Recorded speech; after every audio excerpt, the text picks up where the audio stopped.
Duke University.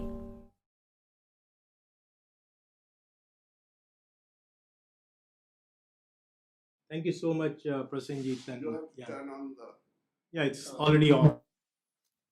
Uh, I would like to thank Duke University and Prasenjit and Jan, uh, who invited me to speak here and interact with you.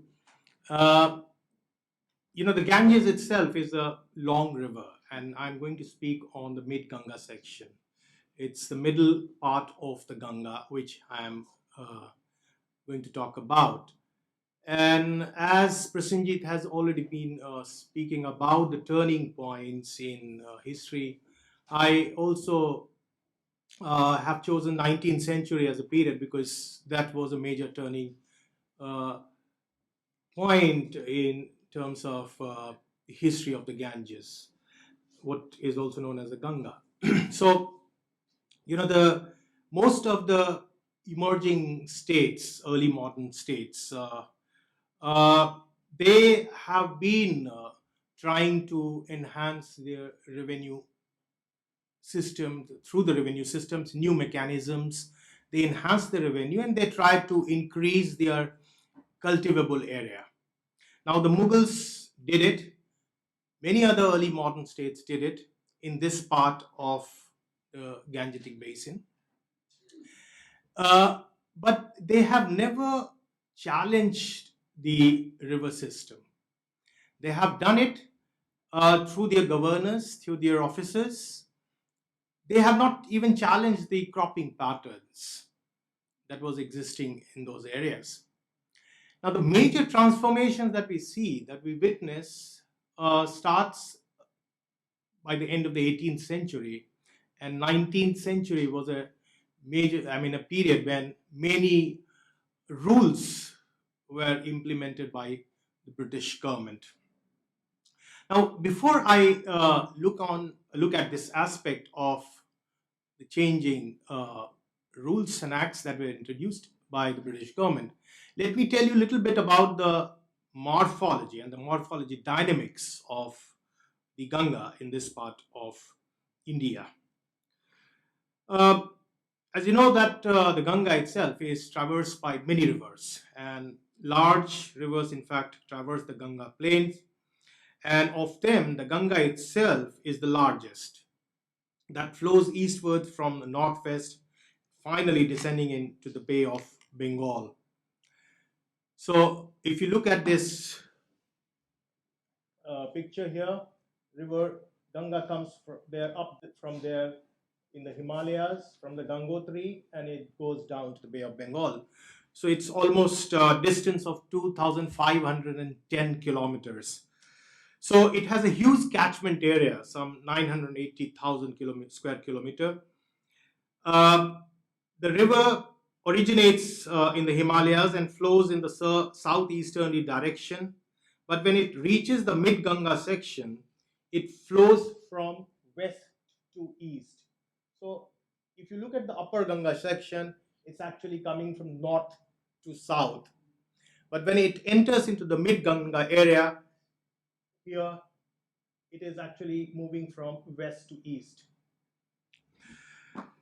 The Himalayan range runs almost parallel to the Ganga in this section of the mid Ganga basin. As a result, many other rivers descending from the Himalayas meet the Ganga. While the Himalayan rivers such as the Gomti, Ghaggar, Gandak, Kosi meet the Ganga from the north, the Betwa, Chambal, Kane, and Son rivers that originate in the central Indian Craton feed the Ganga basin from the south. Due to the gradual descent from the Himalayan mountains, the rivers draining the Ganga basin have huge sediment transfers from Himalayas that gets deposited in the Ganga plains. The melting of the glaciers in the higher reaches of the Himalayas in the month of June, July, and August, and the monsoon rains during these months wash down the loose soil into the rivers flowing down from here. The rivers often cut a new path in the hugely spread out riverbed of mid-Ganga section through the deposited sediments. So the frequent avulsion of rivers is very common in the area. The province of Bihar is a major portion of the mid-Ganga basin where many rivers meet the Ganga. So all these blue lines which are coming from the Himalayas, these are all meeting the Ganga in these. This is Ganga coming here. So all these rivers coming from the Himalayas are actually meeting the Ganga here. And there are many coming from the Deccan Plateau also. So they all meet the Ganga. So here the flow of the water is more spread out due to the congregation of different rivers from both north and south. The Ganga and other rivers allowed a number of towns and settlements to emerge in the ancient past, such as Patliputra, that is now modern day Patna, Champa, which is modern day Bhagalpur, and Angika, the modern day Munger. Now, all these cities of ancient times grew and flourished even in early modern and modern times. Now, when we talk about the rivers in early modern times always pose a challenge to the cavalry-based regimes. Now, the Mughals were actually the rulers who moved on their horses. So they are known for their cavalry, their powerful cavalry. They are not known for their strong navy. So that's the interesting part. We'll come back to that a little later. In that sense, the thesis of the exposed zones of Victor Lieberman is debatable, especially in the context of the Mid-Ganga plain. In fact, Victor Lieberman uses the term exposed zones for the entire Indo-Gangetic zone in contrast to the protected zones of Eurasia. So the protected zones, according to him, were located at a distance from Central Asia, which was sufficient to avoid invasion by the nomads. The Turkic and the Mongol nomads, moving on horses, repeatedly invaded the exposed zones like the Indo-Gangetic. That is why the conquest and the establishment of ruling dynasties from the steppes were more apparent. The fragility and fluidity of the state of India throughout history was also due to the exposed position. I believe that, contrary to Lieberman's argument, in the mid-Ganga plain, the geographical barriers like the Ganga and its tributaries limited Turkic and Mongol control. Throughout its history, imperial administration was not so stable in the capital city of Patna and the surrounding regions. In fact, later Bihar Suba was created, but Bihar Suba never remained under the tight control of the Mughals. The ambitious local leaders in Bihar saw even a slight absence of the imperial officials as an opportunity to take control. The available documents suggest that the subversion of the imperial authority was recurrent due to the geography of Bihar, which was interwoven by many rivers. To control Bihar from Agra and Delhi, to control Bihar from Agra and Delhi was difficult, even though the Mughal emperors were able to control the rebellion with huge force. The victories were only temporary. Once the army withdrew, the local chiefs often resurfaced to defy the revenue collection of the Mughals. So they would often, whenever there were, the Mughal officers coming with the army and the force, they will just go into the river, take the boat, and go to the other side. So it was very difficult to control that area. This could perhaps partly explain why the Dutch and the English East India companies were later able to acquire trading rights in Bihar from the Mughals so easily. So it was one of the earliest regions where the revenue collection rights were handed over to the British in 1765. Now the early modern, so you can see all these East India Company ships going in the Ganges. The early modern history of conflict in the region indicates that its river ecology was unique and needed a distinct navy that was in sync with the local environment. Only those who handled navigability of the rivers of Bihar were successful. Before the British, the Dutch East India Company used the Ganga for the commercial activities in Bihar, and later the East India Company used the downstream flow of the river to export the bulk of grains and saltpeter to the port of Calcutta on the east coast, from where they were shipped to Europe. The river navigability of the region also helped the British East India Company to get a firmer hold over the region. For the collection of the revenue from the remote villages, it introduced the permanent settlement and signed an agreement with the zamindars or the landlords.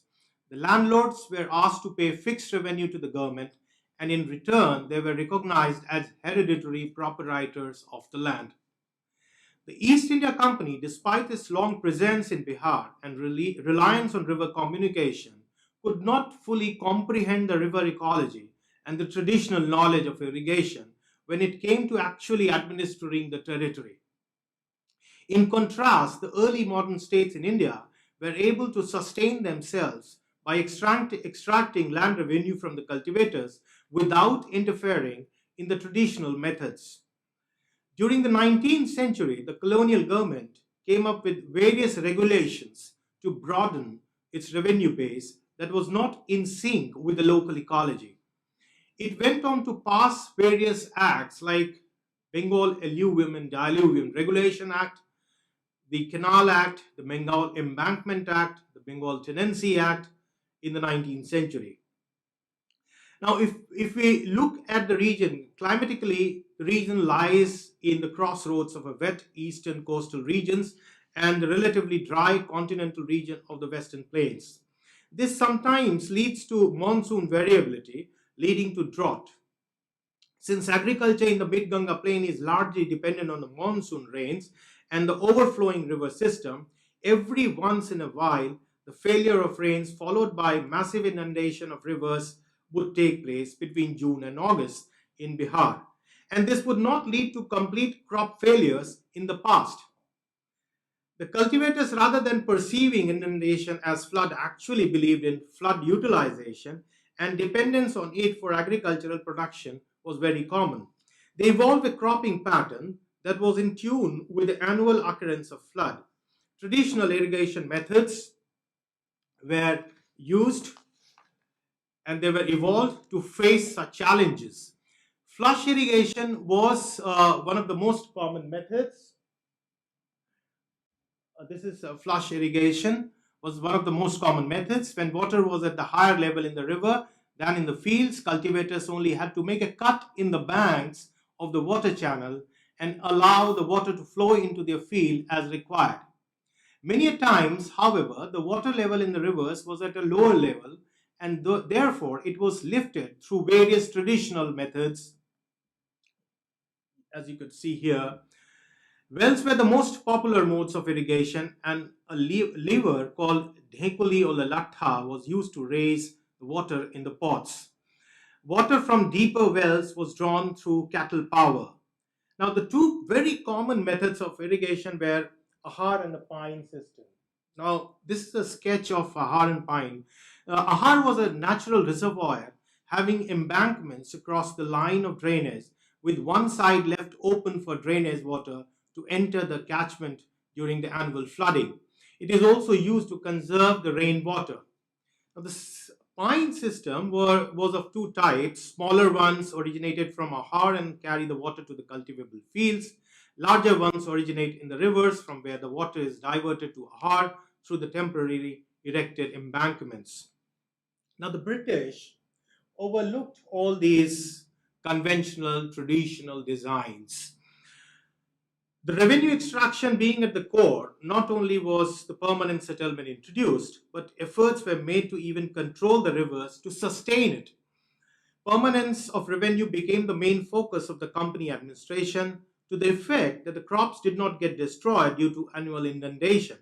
It believed that controlling the flood was essential because enhancement of revenue from land could be possible only when agriculture was enduring. So the permanent settlement methods of revenue assessment was although similar in nature to the Mughal revenue system of earlier period, but the Mughal administration at the local level was strong with officials like Kanun Go Chaudhary and Talukdars, and it also incorporated a degree of flexibility. The crop failures due to flood was taken account by the administration, as it also shared the loss of revenue following the lower gross produce. The land revenue under the Mughals was fixed as a share of the crop, and so varied according to the crop cultivated. Whereas the land revenue system, which was introduced by the British, known as the permanent settlement, was a tax on land. So the very basis of assessment was different.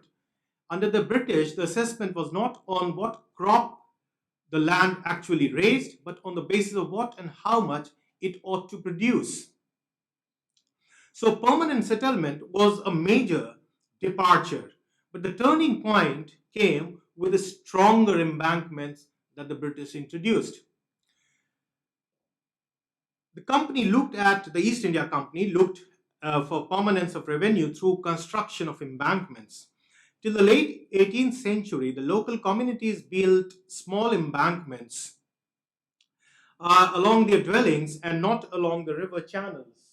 So this is a rough sketch uh, of the traditional embankments. The embankments had existed for long and might have been erected in order to prevent the spread of rivers into the cultivable land at different intervals of time and in detached pieces, and possibly by different individual cultivators to prevent their cropped land from inundation. The embankments were of different types and were built with different purposes. There were certain embankments in which a cut was made in rainy season for the sake of regulation of the inland drainage. These embankments were repaired for use again, and once the rain ceased, the repair work was taken up. The small bunds in the villages were useful for meeting the daily requirements of water in the villages and were connected with main river. They ran at the right angles from the outer inner bunds. If you can see, these were at the right angles. So they subdivided the space between the two and were intended, in case of any breach in the outer bund, to retain the water within the subdivision instead of allowing it to flow over the whole space. So traditionally, the people of the region also constructed large reservoirs for conserving water. And in one of the accounts of 1811, Francis Buchanan mentions about the small canals that were used to bring water from the river. These were maintained by the zamindars, and these small canals enabled the farmers to support the crop of rice till it gained maturity, and also to irrigate the winter crop of wheat and barley. So, broadly speaking, two major assumptions can be posited. First, there was no obstruction to the overflowing rivers so that the river water inundation inundated the cultivable field. And secondly, the drainage from the field was equally important so that the flood water recedes without obstruction and the heavier silt went back to the main river bed. A report of the Patna Commissioner in 1868 gives us an idea of the benefit of flooding, and he admitted that the inundation has done more good than harm, as the area submerged has been much fertilized and has now really a fair crop on it. So the commissioner, I quote, he says that it has always been my impression that inundation in these parts are in the end beneficial. They destroy the badai crops which are sown after the monsoon, perhaps, but they ensure a fair rabi crop, that is the winter ones. The height of the traditional bund were intentionally kept low in order to let the process of sediment deposition happen during the floods, allowing the deposition of very fine silt in the agricultural fields. During the flooding, the beneficial mud-rich inorganic matter got deposited in the fields, whereas the relatively heavier ones, which were harmful for the fields, remained seated in the main riverbed. The cultivators, thus, instead of taking measures to control flood, actually welcomed and capitalized on the flood by producing rice. Now, despite various observations by many commissioners, British commissioners of that time, and district level officers, the British government did not realize the significance of these conventional embankments, which had evolved over a long period of time from experience of flooding. Since the colonial government was more concerned with the collection of fixed and sustained revenue from the field, it felt that these conventional embankments have failed to answer the objectives effectively. So the official correspondence often reports on the damage done by the floodwater due to the failure of the embankments, the earlier existing embankments, which were smaller in height. It was believed that not being continuous along the river banks, they were ineffective. The officials were perturbed by the river's erratic and perpendicular designs, as you could see here. So the military board, in fact, recommended the construction of entirely new lines of bunds parallel to the principal rivers for them to be more effective. Now, contrary to this traditional practice, the colonial government perceived the long existing system of low traditional embankments wrongly, and instead of strengthening and improving it, mistook the shallow and wide cuts as abandoned navigational channels. The engineers of the Public Works Department termed them as dead rivers. Their, the reality was that the villagers deliberately used to make cuts in embankments for irrigation. The government contemplated the idea of filling up all these earlier cuts, and it strengthened the embankments along the river as flood protection devices, which would safeguard the crops in future. The embankment along the southern bank of the Ganga protected the land on the southern side from inundation and allowed some land to be brought under cultivation. To facilitate this, the government also constructed canals, and one of the canals that was constructed at that time in 1869, I mean the work started in 1869, but it got completed in 1873, is the famous Son Canal. The idea of the Son Canal construction was first proposed in 1853 by Colonel Dickens, and to give further push to the irrigation of agricultural land, especially when they were protected now from inundation. Canal irrigation was planned to further enhance the revenue cultivation and to tax the irrigated land. Now, due to the revolt of 1857, there was a massive revolt against the British East India Company in 1857. This Son Canal scheme could not just immediately take off, and it was then in 1869 that the government hired the East India Company Irrigation and Canal Company to construct the Son Canal. So Anicut was actually constructed at Dehri on Son in Shahabad area of Bihar, and from here the water was taken through the canals to Patna and Gaya. Now, the canal irrigation led to gradual disappearance of the traditional ahar and the pine system that we have seen earlier. The canal lines also obstructed the annual inundation of the flooding rivers, disallowing the traditional ahar and pine to fill up, and it also led to gradual loss of fertility of the soil. Now, as opposed to the rhetoric of the poor agriculture in dry regions of Bihar, one of the letters of the collectors of Gaya in 1869 suggests that there was no need for canal in Gaya and Shahabad area and in Patna.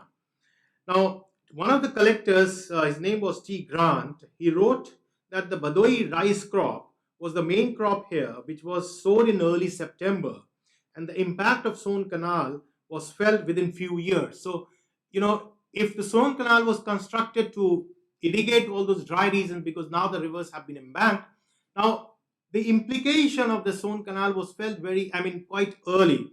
And in fact, there was a massive famine in 1896-97 in the region. So, the region, a wet region where you have a lot of rivers all around, how is it possible that a famine could come? And, the famine was not so common in that area. The Mughal accounts, the historical document do not suggest of any famine taking place earlier in history. So, for the first time after the construction of the canal, famine has taken place. Now, another major work that was taken up by the British government in the 19th century was the railway lines along the Ganges, which also actually obstructed its flow and along the rivers. So you see this 1872 map, which shows that the river line is actually very much closer to the Ganges. It's very close to the Ganges. It's actually parallel to the Ganges. Now, there is a reason behind the British government following this line, although the shorter route would have been through a different area. If you want to connect Calcutta with Delhi, or for that matter with Allahabad, The shorter route would have been different, but they followed the older Ganges line because it is on the Ganges line that they were, they were having all those trading partners and trading routes, and that's why they made it a point that this railway line is also along the Ganges. Now, of course, these Ganges project was, the railway line project was successful, and you can see, this is a modern railway line which is going in between the floodplain of Bihar. So it's actually obstructing the full flow of the river. Now, one of the area which I intend to touch upon, other than uh, these cultivable area, largely cultivable area, is the Diara area. Now, Diara is basically essentially a vast landmass around the rivers, which is in lower Gangetic Basin. It is also known as the Char land. So here in Bihar, this Char land, this island formation, is known as Diara. Now, it is formed due to the silt deposition over a long period of time. The Ganga and its tributaries, especially in this section, form these diaras, and it is actually a derivative of a Hindi term called dweep, that is kind of uh, a sort of what do we call dweep? That is diya, diya. No, no, diya. Deep. Lamps. It's a kind of a lamp. This lamp made of clay. So these, this was similar to those clay lamps that was made by the people. So they are basically, this term diara has originated from that deep. So You mean clay formation of the islands no, it's of the Char? yeah, it's a clay formation, but then the term the diara has or derived from that deep. Deep is a clay But lamp. is it referring to the material, or is it It is referring to the material, okay? because it is here also you are actually, the clay is actually forming the land. There are silt which is getting deposited, the river changes its course and the land comes up. So that's a diara.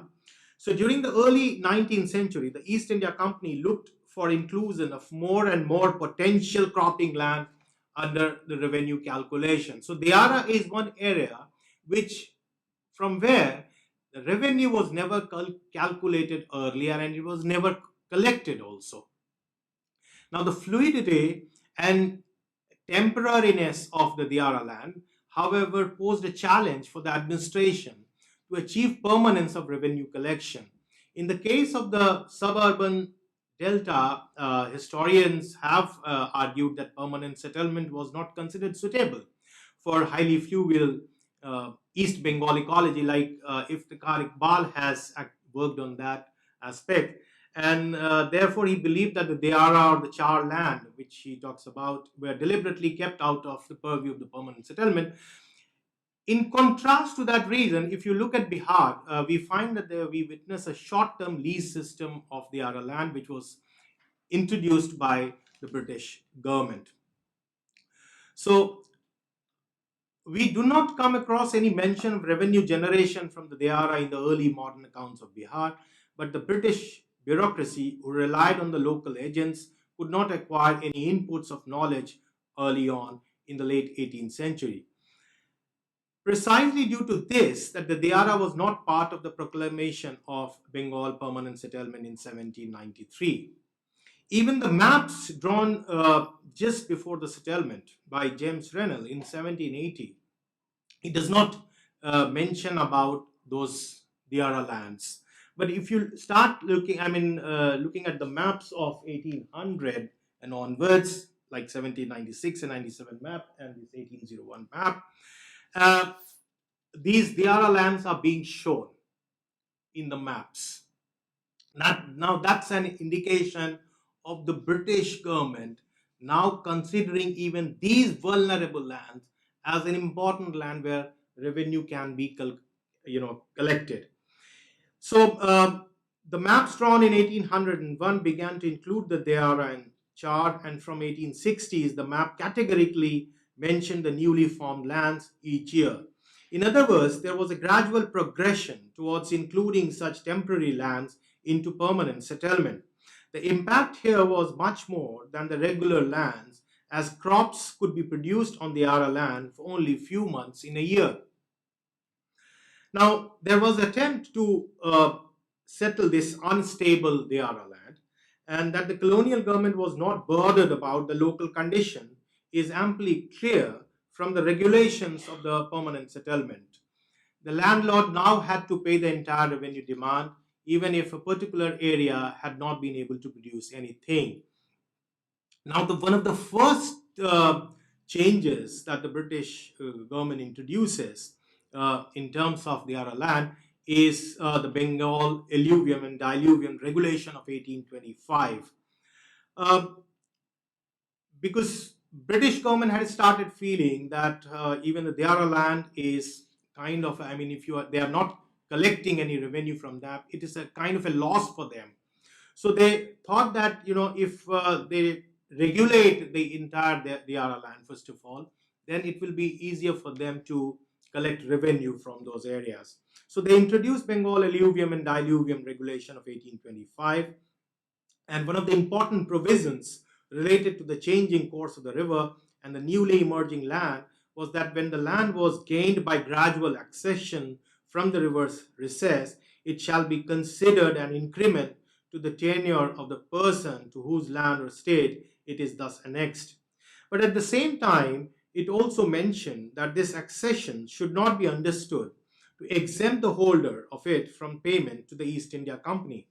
Evidently, the regulation contained the guidelines for determining the ownership of the land and land gained by alluvium and diluvium in order to resolve the disputes arising between individuals, and were passed to guide the courts in deciding the ownership of the Ara land. I'm sorry. So masquerading, yeah. Can you explain the difference between alluvial and diluvial? See, this alluvium and diluvium is that land which is, because this is an area where you have frequent avulsions taking place. So sometimes when the river moves, there is a land which comes up. Then there are already existing land which goes inside the river. That's diluvial. That's diluvium. So then, I mean, these. How do you pay revenue on diluvial lands? That's what the they point. wanted to regulate. I see. It is through these regulation that they wanted to bring permanent settlement in action here in the Deara land also, because earlier Deara lands were never, I mean, revenue was never calculated from there. It was never collected. There were, communities living there, but they were not supposed to give any revenue to the state. So we don't have any evidence of land revenue being collected by the Mughals and the Mughal officers from the Deara land. For the first time, after this regulation of 1825, that the British government start asking for revenue from the Deara land, from the zamindars. So the masquerading in the regulation was also the idea to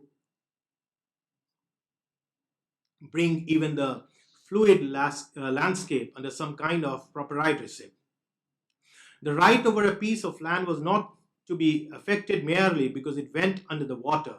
The owner of the submerged land was deemed to be in constructive possession of the same during the period of its submergence and was thus allowed to claim back the same when it re-emerged out of the river. One of the major problems with the regulation was ascertaining the actual gain from the occupied land, as it was said that the court of justice, in deciding upon such claims and disputes, shall be guided by the best evidence they may be able to obtain by the established local usages. As a result, the government argued in the council that there was much litigation and the government could not assert its title to the possession of an island which was thrown up in the river, as it was surveyed a few years back and could not be surveyed till expiration of the next 10 years, because permanent settlements were often for 10 years. So there were problems with implementation of these regulations also. So the regulation of 1825 proved to be a defining moment for the ecology of mid-Ganga flood country. It initiated a cycle of transformation in which one act led to another, and the ultimate loser was the river-dependent society.